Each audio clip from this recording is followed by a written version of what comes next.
സർവമംഗളമംഗല്യേ ശിവേ സർവാർത്ഥസാധികേ ശരണ്യേ ത്രയംബകേ ഗൗരീ നാരായണി നമോസ്തുതേ.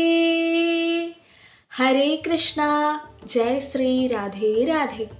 അപ്പോൾ എല്ലാവർക്കും എൻ്റെ നവരാത്രി ദിന ആശംസകൾ. എല്ലാവരുടെയും വീട്ടിൽ നവരാത്രിയോടനുബന്ധിച്ച് ആഘോഷങ്ങളൊക്കെ നടക്കുന്നുണ്ടോ? എല്ലാവരും നവരാത്രി വ്രതമൊക്കെ എടുക്കുന്നുണ്ടോ? എന്തായാലും ഞാൻ എടുക്കുന്നുണ്ട്. നമ്മൾ ഇനിയുള്ള 9 ദിവസം ദേവിയുടെ, നവദുർഗമാരിലെ ദേവിയുടെ ഓരോ രൂപങ്ങൾ ഇങ്ങനെ തെളിഞ്ഞ് നമ്മുടെ മനസ്സിൽ കാണാൻ പോകുക അല്ലേ. ഇന്നത്തെ രൂപം എന്താണ്? നമ്മുടെ ദേവിയുടെ അമ്മയുടെ രൂപം എന്താണ്? ശൈലപുത്രി ദേവിയായിട്ടാണ്. ആദ്യത്തെ ദിവസം നവദുർഗമാരില് ശൈലപുത്രി രൂപിണിയായിട്ടാണ് ദേവി ഇന്ന് വിളങ്ങിയിരിക്കുന്നത് അല്ലേ. ശൈലപുത്രി എന്ന വാക്കിന്, ആ പേരിന് അർത്ഥം എന്താണെന്ന് നിങ്ങൾക്കറിയോ? ശൈലം എന്നാൽ എന്താണ്? പർവ്വതമാണ്. പർവ്വതത്തിന്റെ പുത്രി ആരാണോ അവളാണ് ശൈലപുത്രി.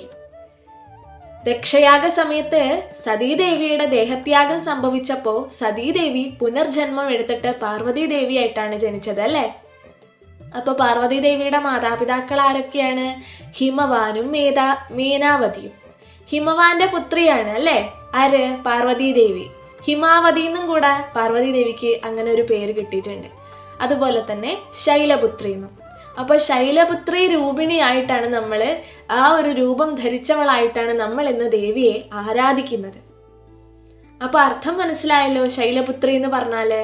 അപ്പോൾ നമ്മൾ ഇന്ന് ദേവിയെ ദേവിക്ക് അതുപോലെ തന്നെ ഒരുപാട് മന്ത്രങ്ങളുണ്ട്. നമ്മൾ ഇന്ന് ദേവിയെ ആരാധിക്കേണ്ട മന്ത്രങ്ങൾ, ഇപ്പം ഞാൻ ആദ്യം പാടിയ സർവമംഗള മംഗല്യം എന്നുള്ള ആ ഒരു മന്ത്രമില്ലേ, അത് നമുക്ക് ഇന്ന് ദേവിയെ ആരാധിക്കാം. ശൈലപുത്രി ദേവിയെ മനസ്സിൽ വിചാരിച്ചിട്ട് നമുക്ക് ആ മന്ത്രം ജപിച്ച ദേവിയെ ആരാധിക്കാം. അതുപോലെ തന്നെ പ്രകൃതിയുടെ മാതൃരൂപമായിട്ടാണ് ശൈലപുത്രി ദേവിയെ നമ്മൾ കാണപ്പെടുന്നത്. പ്രകൃതിയുടെ മാതൃരൂപമായിട്ട്. പ്രകൃതി തന്നെയാണ് അല്ലേ അമ്മ.